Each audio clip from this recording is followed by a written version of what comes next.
Episode की starting में हम एक लड़के को देखते हैं जो नया नया फायर फोर्स 8 में ज्वाइन हुआ होता है। इधर वो भी कह रहे होते हैं कि सिंद्रा और वो नया रिक्रूटर के बीच एक कंपटीशन किया जाएगा ताकि वो दोनों अपना काबिलियत दिखा सके। ये सुनकर सिंद्रा वहां से चला जाता है। तभी उसे उस नए रिक्रूटर से मुलाकात हो जाती है और वो दोनों बहस करने लगते हैं। फिर हम माखी को देखते हैं जो छत पर फायर कंट्रोल कर रही होती है और सीख रही होती है। तभी वहां पर नया लड़का और सिंद्रा आ जाते हैं। नया लड़का बताता है कि उसका नाम है आर्थर और लोग उसे किंग नाइट कहते हैं। सिस्टर कहती है कि तुम 3rd जनरेशन फायर सोल्जर हो गए और क्या तुम फायर फोर्स में ज्वाइन होने आए हो? तो वो कहता है हाँ। माकी कहती है सिंद्रा क्या तुम इसे जानते हो? वो कहता है हाँ मैं इसे जानता हूँ, हम दोनों एकेडमी में एक साथ ज्वाइन हुए थे। एक दिन मैं इसे कहा था कि नाइट हीरो के आगे दुम हिलाकर चलते हैं तो ये अपना नाम किंग नाइट रख लिया। ये तो चालाकी हुई ना।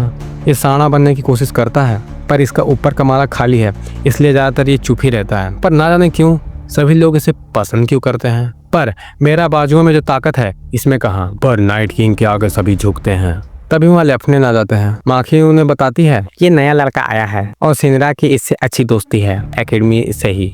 पर लेफ्टिनेंट जलते हुए आग को देखकर उसमें कॉफी डाल देते हैं और कहते हैं कि फायर सोल्जर को आग से नहीं खेलनी चाहिए। फिर लेफ्टिनेंट कहते हैं कि ओह तो तुम नए हो और तुम्हारा नाम आर्थर है। कुछ दिनों में रिक्रूटर की कंपटीशन शुरू हो जाएगी तो इसलिए देखते हैं कि तुम्हारे में कितना ताकत है। तो आज तुम्हारे और सिंद्रा के साथ माखी लड़ेगी। लेफ्टिनेंट कहते हैं पहले सिंद्रा लड़ेगा, पूरा ताकत से लड़ना। सिस्टर कहती है कि सिंद्रा के पास फायर की पावर है और वो तो लड़का है तो माकी को चोट न लग जाए। लेफ्टिनेंट कहते हैं कि माकी कई बार सोल्जर से लड़ चुकी है और वो फायर भी कंट्रोल कर सकती है तो उसे कुछ नहीं होगा। इधर सिंद्रा अपने पैरों से आग निकाल ही रहा होता है पर माकी जाकर उसे एक पंच मार देती है और बचने के लिए सिंद्रा उड़ जाता है पर माकी उसका फायर बुझा देती है और धक्का देकर छत से फेंक देती है। पर सिंद्रा अपनी पावर से बच जाता है और वो गेम से आउट हो जाता है। आर्थर कहता है उसे तो हरा दिया पर मुझे नहीं हरा पाओगी। ये है एक्सकैलिबर और इसमें फायर नहीं है तो इसे तुम कंट्रोल नहीं कर सकती। फिर वो अपने एक्सकैलिबर से वार करता है पर माकी बच जाती है और उसे पकड़कर झुका देती है। पर आर्थर उसे चुड़ैल कहकर उकसाने लगता है।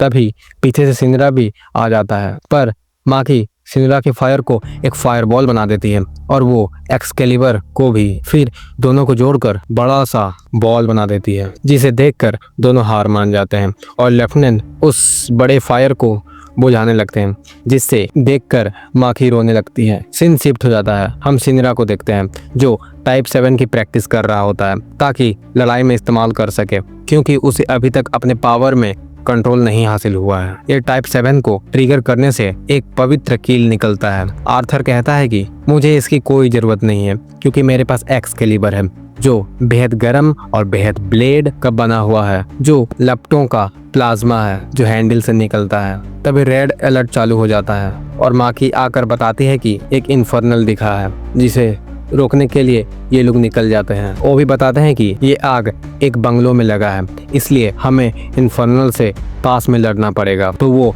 सिंद्रा को टाइप 7 देते हैं और कहते हैं कि इस हथियार को किसी इंसान को मत दिखाना, इसे छुपा कर ही रखना। फिर ये लोग वहाँ पहुँच जाते हैं पर वहाँ कोई आग नहीं लगा हुआ था। उस घर में रहने वाली बच्ची रो रही होती है क्योंकि उसकी मॉम 2 साल पहले इन्फर्नल बन गई थी और अब उसके पिताजी भी इन्फर्नल बन गए हैं। वो भी कहते हैं कि चलो अंदर चलते हैं जिससे सिंद्रा और आर्थर दोनों अपने अपने हथियार निकाल लेते हैं जिसे देखकर वो भी उन्हें अकेले में बुलाते हैं और बताते हैं कि हमारा काम है इन्फर्नल को खत्म करना और उनकी आत्मा को शांति देना। पर ये सभी एक टाइम पर इंसान ही थे। हम कहते हैं कि हम इनके आत्मा को शांति देते हैं पर हम असल में तो उनका मारने का काम करते हैं। हम जिनसे लड़ते हैं खत्म करते हैं पर उनके भी तो चाहने वाले होते हैं और उन्हें पसंद भी करते हैं कोई कोई लोग। इसलिए वो ये हथियार देखेंगे तो उन्हें अच्छा नहीं लगेगा, इसलिए ऐसा कभी मत करना वरना यूनिट से बाहर कर दूंगा। तभी हम देखते हैं कि एक आदमी बारूद जैसा कुछ हवा में मिलाता है जिससे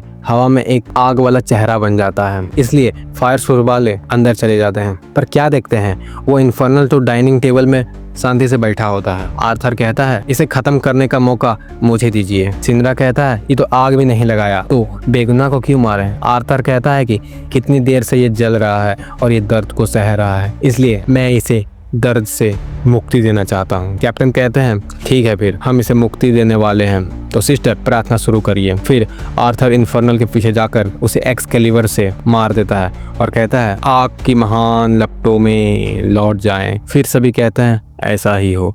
तभी घर के अंदर वो वाली बारूद जैसा कुछ अंदर आने लगता है और घर टूटने लगती है, पर सभी बचकर बाहर आ जाते हैं। इधर वो आदमी को देखते हैं जो कहता है फायर फोर्स में कुछ तो मजेदार चल रहा है और ये तो सिर्फ एक नमूना था, और आगे क्या क्या होता है तुम लोग देखो। बाहर वो बच्ची को देखते हैं, वो रो रही होती है और कह रही होती है कि वो भी एक दिन मर जाएगी आग से, अपने मॉम और डैड की तरह। पर वहाँ पर कैप्टन आ जाता है और कहते हैं कि तुम्हारा पापा ने अंदर बहुत बहादुरी दिखाया और वो जीत गए। वो इतनी लंबी लड़ाई सिर्फ तुम्हारे लिए लड़ रहे थे, तुम्हारी सुरक्षा के लिए, और तुम्हारे मॉम और डैड ने तुम्हें लपटों से बचा करके रखा है। मुझे यकीन है तुम्हें कुछ नहीं होगा। यहाँ पर हमारा एपिसोड नंबर 2 खत्म होता है। अगर वीडियो अच्छा लगा तो लाइक करें और अगले आने वाली एपिसोड को देखने के लिए चैनल को सब्सक्राइब करना ना भूलें।